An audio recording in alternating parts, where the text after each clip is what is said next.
স্যামসাংয়ের এম সিরিজের রিসেন্ট ফোনগুলোর মধ্যে সবচেয়ে জনপ্রিয় এবং হাইপড ফোন হচ্ছে স্যামসাং গ্যালাক্সি M51 এবং এই ফোনটি যেদিন অ্যানাউন্স হয়েছে সেদিন থেকেই আমি খুবই এক্সাইটেড ছিলাম। আর সেই অপেক্ষার পালা শেষ। বাংলাদেশে এই ফোনটি অফিসিয়ালি লঞ্চ হচ্ছে এবং এটার অফিসিয়াল প্রাইস নির্ধারণ করা হয়েছে 35,999 টাকা বা 36,000 টাকা। আইনো প্রাইস নিয়ে আমরা ভিডিও শেষে কথা বলছি।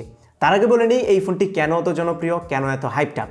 ওয়েল, আপনারা সবাই হয়তো বা অলরেডি জানেন যে এই ফোনটিতে ইউজ করা হয়েছে 7000 mAh এর ম্যাসিভ ব্যাটারি এবং এই ব্যাটারি স্মার্টফোনের জন্য কিন্তু অনেকটা অমাবস্যার চাঁদ, মানে খুবই রেয়ার। এবং এই 7000 mAh ব্যাটারি দিয়ে আপনারা এই ফোনটা যেভাবেই ইউজ করেন না কেন একদিনে ব্যাটারি ফুরাতে পারবেন না। একটু হেভি ইউজও যদি করেন তারপরেও একদিনের বেশি, অলমোস্ট 1.5 দিনের মতো ব্যাটারি ব্যাকআপ পাবেন। আর আমার মতো মডারেট ইউজ যদি করেন তাহলে ট্রাস্ট মি এর থেকে 3 দিনের মতো ব্যাটারি ব্যাকআপ আপনারা ইজিলি পেয়ে যাবেন। এবং এসওটির কথা যদি বলেন তাহলে মোর দেন 10 আওয়ার্স এসওটি এটাতে পাবেন, উইচ ইজ ক্রেজি। আর চার্জিং স্পিডের কথা যদি বলি তাহলে এটাতে 25 ওয়াটের ফাস্ট চার্জ সাপোর্ট করবে এবং বক্সেও 25 ওয়াটের একটি চার্জার দেওয়া থাকবে। স্যাডলি আমরা বক্স পাইনি, তাই চার্জারও পাইনি, সো এটা চার্জিং স্পিডটা আমি টেস্ট করতে পারিনি, কিন্তু অনলাইনে একটু স্টাডি করে দেখলাম এটা ফুল চার্জ হতে অ্যারাউন্ড 2 ঘন্টার মতো টাইম লাগবে। সো এই টাইমটা মোটামুটি ফাস্ট বলা যায় কনসিডারিং এটার বিশাল ব্যাটারি। সো এখানেও কোনো কমপ্লেন নেই। বাট এই ম্যাসিভ ব্যাটারি কিন্তু এই ফোনের একমাত্র সেলিং পয়েন্ট না। ফর এক্সাম্পল, এটাতে Qualcomm Snapdragon 730G chipset use করা হয়েছে। সো এক্সিনোসের বাইরে এসে এরকম প্রুভেন একটি চিপসেট ইউজ করা ডেফিনেটলি বোল্ড একটি মুভ। এবং এই স্ন্যাপড্রাগন 730G মিড রেঞ্জের জন্য খুবই ভালো একটি চিপসেট, এটা আমরা সবাই জানি, কারণ অনেক ফোনে এই চিপসেট ইউজ করা হয়েছে এবং আমরা সবাই এই চিপসেটের পারফরমেন্স নিয়ে স্যাটিসফাইড। এবং এটা থেকে পারফরমেন্সের কথা যদি বলি, ডে টু ডে টাস্কে 8GB র্যামের সাথে মিলে এই ফোনটি খুবই ভালো পারফরমেন্স দিচ্ছিল। ডে টু ডে টাস্কে আপনারা মাল্টিটাস্কিং বলেন, অ্যাপ ওপেনিং ক্লোজিং বলেন, অ্যানিমেশনগুলো বলেন, খুবই স্মুথ ছিল। বাই দ্য ওয়ে, সফটওয়্যার পার্টিও এই ফোনটি খুবই ভালো করছে।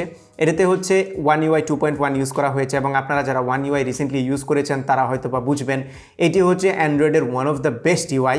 অ্যানিমেশন বলেন, এটার ক্লিনলিনেস বলেন, এটার প্রত্যেকটা আইকনের ডিজাইন বলেন, ওয়ান হ্যান্ডেড ইউজিবিলিটির কথা বলেন, প্রত্যেকটা জিনিসই আমার কাছে ভালো লেগেছে। অনেক ফিচার আছে এবং এটা এক্সপ্লোর করতে করতে আমি ফুরাতে পারিনি, which means One UI is really a masterpiece. So One UI এর কথা যদি বলি তাহলে এটার অ্যানিমেশনগুলো এই চিপসেট খুব স্মুথলি হ্যান্ডেল করতে পারছিল, মানে কোনো ধরনের ল্যাগ ফ্রিজ আমি কোনো কিছু খেয়াল করিনি ডে টু ডে টাস্কে, which is a big advantage. পাশাপাশি গেমিংয়ের কথা যদি বলি, স্ন্যাপড্রাগন 730Gতে হচ্ছে এর জন্য 618 GPU ইউজ করা হয়েছে এবং এই জিপিইউটি গেমিংয়ের বেলায় খুবই ভালো পারফরমেন্স দেয়। আপনারা একটু heavy game, for example PUBG কিংবা কল অফ ডিউটি মোবাইল, এই গেমগুলো যখন খেলবেন খুবই স্মুথ এক্সপিরিয়েন্স পাবেন। এই ফোনটি দিয়েও আমি সেরকম খুবই ভালো এক্সপিরিয়েন্স পাচ্ছিলাম। এবং এটাতে যেহেতু বড় ব্যাটারি আছে, সো গেমিংয়ের বেলায় এখানে কিন্তু বড় একটা অ্যাডভান্টেজ আপনারা পাবেন। দীর্ঘ সময় ধরে, মানে লম্বা সময় ধরে আপনারা গেম খেলতে পারবেন। এবং এটাতে আমি 25 থেকে 30 মিনিটের মতো পাবজি খেলে দেখলাম যে অনলি 6%-এর মতো ব্যাটারি ড্রেন হয়েছে, হুইচ ইজ রিয়েলি ক্রেজি। পাশাপাশি ফোনটির তেমন কোনো হিটিং ইস্যু আমি খেয়াল করিনি, বেশ লম্বা সময় গেম খেলার পরেও গরম হয় না। সো গেমারদের জন্য এই ফোনটি একটা পারফেক্ট ম্যাচ। ভালো গেমিং এক্সপিরিয়েন্স পাওয়ার পেছনে আরেকটা বড় রিজন হচ্ছে এটার অসাম ডিসপ্লে। এটাতে 6.7 ইঞ্চির ফুল এইচডি প্লাস রেজুলেশনের 20:9 অ্যাসপেক্ট রেশিওর একটি সুপার অ্যামোলেড প্যানেল ইউজ করা হয়েছে।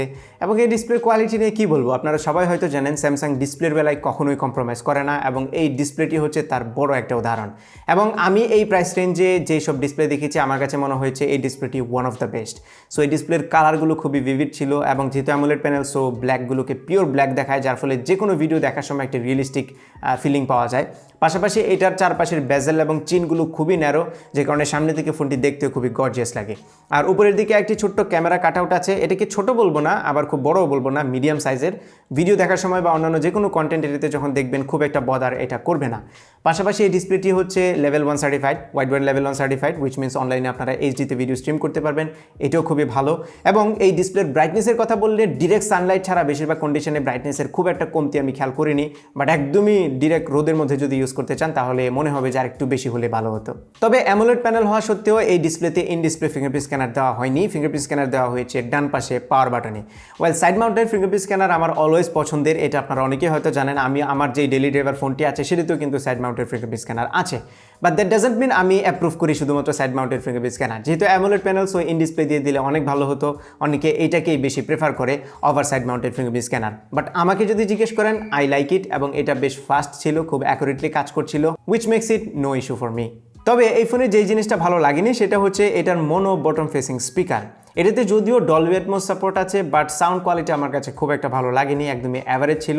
এবং যেহেতু এই ফোনটি মানে 4-5 দিক দিয়ে অনেক ভালো, সেটাতে যদি স্টেরিও স্পিকার ইউজ করা হতো তাহলে স্পেশালি গেমিং এক্সপিরিয়েন্সটা অনেক বেশি ইমার্সিভ হতো, পাশাপাশি অডিও এক্সপিরিয়েন্সটাও আরও বেটার হতো। বাই দ্য ওয়ে, এই ফোনটিতে ট্রিপল স্লট আছে, সো 128 জিবি ইন্টারনাল স্টোরেজের সাথে আপনারা আরও 256 জিবি পর্যন্ত এক্সপান্ডেবল অপশন পেয়ে যাচ্ছেন, উইচ ইজ রিয়েলি গ্রেট। আর এটাতে ডুয়েল মাইক্রোফোন আছে এবং নিচের দিকে আছে 3.5mm অডিও জ্যাক, পাশাপাশি ইউএসবি টাইপ সি পোর্ট। এই ফোনের আরেকটা ব্যাপার যেটা অনেকেই পছন্দ করবে না এবং আমিও পার্সোনালি পছন্দ করিনি, সেটা হচ্ছে এটার বিল্ড। এই ফোনটি প্লাস্টিকের তৈরি, বাট পেছনের যে প্লাস্টিকটা ইউজ করা হয়েছে এটা কিছুটা গ্লসি, যার ফলে প্রচুর পরিমাণে ফিঙ্গারপ্রিন্ট পড়ে এবং প্রচুর পরিমাণে স্ক্র্যাচ পড়ে। সো এই ফোনের বক্সে কোনো ব্যাক কাভার থাকবে না, আপনারা কেনার পরে সাথে সাথে একটি ব্যাক কাভার লাগিয়ে নেবেন, আদারওয়াইজ ফোনের ব্যাক পার্টটি খুবই বেশি পরিমাণে স্ক্র্যাচি হয়ে যাবে এবং দেখতে খুব একটা ভালো লাগবে না। এবং এই ফোনটি যেহেতু 7000 mAh ব্যাটারির, সো বুঝতেই পারছেন খুবই ম্যাসিভ, খুবই হেভি এবং বাল্কি একটি ফোন। এটার ওজন হচ্ছে 213 গ্রাম এবং 9.5mm হচ্ছে thick, which means it's a bulky phone. এবং হাতে নিয়ে খুব একটা ভালো ফিলিং যে পাবেন তেমন না, এবং লম্বা সময় ইউজ করতে গেলে কিছুটা হেভি ফিলিং আপনারা পাবেন। তবে এটার ওয়েট ব্যালেন্স কিন্তু খুব ঠিকঠাক আছে, যার ফলে সামনের দিকে পড়ে যাওয়া বা খুব বেশি আনকমফোর্টেবল ফিল হওয়ার মতো পসিবিলিটি নেই।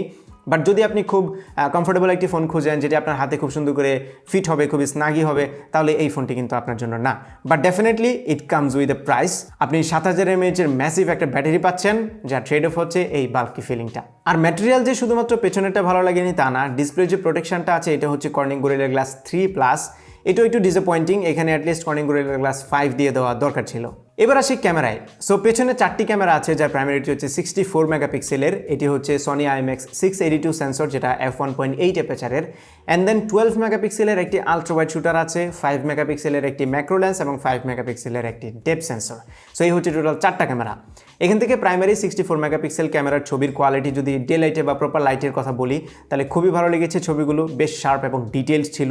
ডাইনামিক রেঞ্জের পারফরমেন্স আমি বলবো গুড, খুব এক্সট্রাঅর্ডিনারি কিছু না, আর একটু বেটার হতে পারতো, আবার খুব একটা খারাপও না। সেই সাথে এই ছবিগুলোর কালারগুলো আমার কাছে ভালো লেগেছে, যদিও ছবির কালারগুলো আমি সব লাইটিং কন্ডিশনে কনসিস্টেন্ট পাচ্ছিলাম না, কিছু কিছু লাইট কন্ডিশনে গেলে কালারটা একটু চেঞ্জ হয়ে যাচ্ছিল, বাট খুব খারাপ কোনো কালার বা খুব বাজে কোনো কালার কিন্তু আসে না। ছবিগুলো দেখতে খুবই ভালো লাগে, সোশ্যাল মিডিয়া রেডি ডেফিনেটলি। এবং এটার যে আলট্রা ওয়াইড শুটার আছে, এটার ছবির কোয়ালিটি নিয়েও আমি স্যাটিসফাইড। এবং এই আলট্রা ওয়াইড শুটার দিয়ে আপনারা 123 ডিগ্রি ফিল্ড অফ ভিউতে ছবি তুলতে পারবেন, হুইচ ইজ ওয়াইড। এবং ছবিগুলো প্রাইমারি ক্যামেরার মতো অত ডিটেল না হলেও ডেফিনেটলি কালারগুলো খুবই অ্যাকুরেট ছিল এবং দেখতে ছবি সুন্দর লাগে, ডেফিনেটলি সোশ্যাল মিডিয়া রেডি। আর লো লাইটের বেলায় প্রাইমারি ক্যামেরা থেকে আরেকটু বেটার কোয়ালিটি এক্সপেক্ট করেছিলাম, কনসিডারিং এটার ওয়াইড অ্যাপাচার f1.8, বাট খুব একটা খারাপও না। এবং আমি ইন্ডিয়ান রিভিউয়ারদের বেশ কিছু ভিডিও দেখে সেখানে বুঝলাম যে তারা এটার প্রাইমারি ক্যামেরার লো লাইটের ছবিকে খুবই বাজে ছবি বলছিল, বাট এতটা খারাপও কিন্তু আমাদের ইউনিটে নেই। এবং আমরা যেহেতু বেশ কিছুদিন পরেই আমরা এই ফোনটি পাচ্ছি ইন্ডিয়ার পরে, সো আমার মনে হয় কিছুটা ইম্প্রুভমেন্ট ডেফিনেটলি এসেছে। এবং অনেকেই সাজেস্ট করছিল যে জিকেম ইউজ করলে এটাতে বেটার ছবি পাওয়া যায়, বাট আমি জিকেম ইনস্টল করে এটাতে ট্রাই করলাম, ছবিতে খুব একটা পার্থক্য আমি দেখিনি। ইভেন মাঝে মধ্যে জিকেমের চাইতে এটার যে সফটওয়্যার প্রসেসিং, মানে স্টক ক্যামেরা সফটওয়্যার প্রসেসিংই আমার কাছে বেটার লেগেছে। সো আমি জিকেম আপনাদেরকে বলবো না যে জিকেমই ইউজ করেন, বাট আপনি চাইলে ট্রাই করতে পারেন, ক্যামেরা টু API এনাবল করাই আছে। সেই সাথে পোর্ট্রেট মোড বা স্যামসাংয়ের লাইভ ফোকাস মোডের ছবিগুলো আমার কাছে ভালো লেগেছে, এইচ ডিরেকশন অলমোস্ট অ্যাকুরেট ছিল, যদিও এই পোর্ট্রেট মোডে গেলে পরে ডাইনামিক রেঞ্জটা একটু ন্যারো হয়ে যায়, বাট বাকি জিনিসগুলো আমার কাছে ভালোই লেগেছে ওভারঅল। আর এটা যে 5 মেগাপিক্সেলের ম্যাক্রো ক্যামেরাটা আছে, এটা যে একদমই আনইউজেবল তেমন না, মোটামুটি ভালো কোয়ালিটির ছবি পাবেন যদি ভালো লাইটে আপনারা ছবি তুলতে পারেন।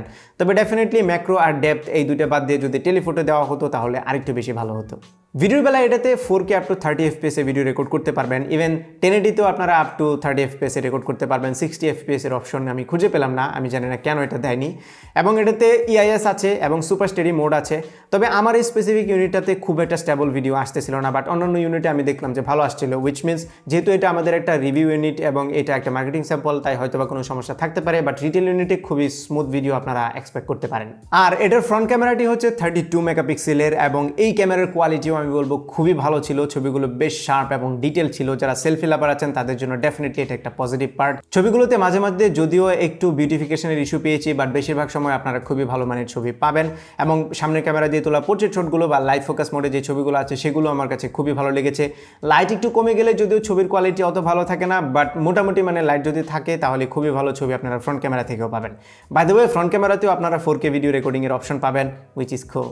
এর বাইরে এই ফোনটিতে প্রায় দরকারি সব ধরনের সেন্সর আছে, এটার ইয়ারপিসের কোয়ালিটি ভালো ছিল, কল করতে গিয়ে কোনো সমস্যা ফেস করিনি, পাশাপাশি নেটওয়ার্ক রিসেপশন নিয়েও আমি তেমন কোনো ইস্যু ফেস করিনি। সো ফাইনালি যদি ভিডিওটি কনক্লুড করি তাহলে বলবো এই ফোনের ব্যাটারিটি হচ্ছে দ্য কিং, এটার ডিসপ্লেটি অসাম, এটার পারফরমেন্স খুবই ভালো, ক্যামেরা কোয়ালিটিও দুর্দান্ত ছিল, বাট বিল্ড কোয়ালিটিটা অতটা ভালো না, স্পিকারটাও খুব একটা ভালো না, এবং প্রাইসটা আমার কাছে একটু বেশি মনে হয়েছে।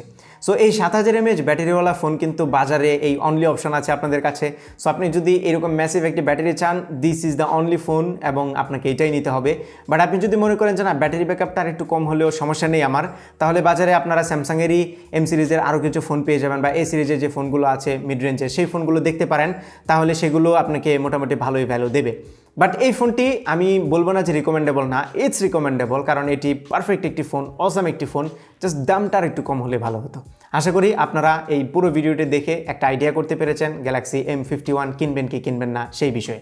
সো এই ছিল আমাদের আজকের ভিডিও। আশা করি ভিডিওটি আপনাদের ভালো লেগেছে। যদি ভালো লেগে থাকে তাহলে ভিডিওতে একটা লাইক দেবেন, কমেন্ট করে জানাবেন কেমন লাগলো, আপনার ফ্রেন্ডদের সাথে শেয়ার করতে একদমই ভুলবেন না, আর আমার চ্যানেলে সাবস্ক্রাইব তো মাস্ট। দেখা হবে পরবর্তী ভিডিওতে। Till then take care, tata.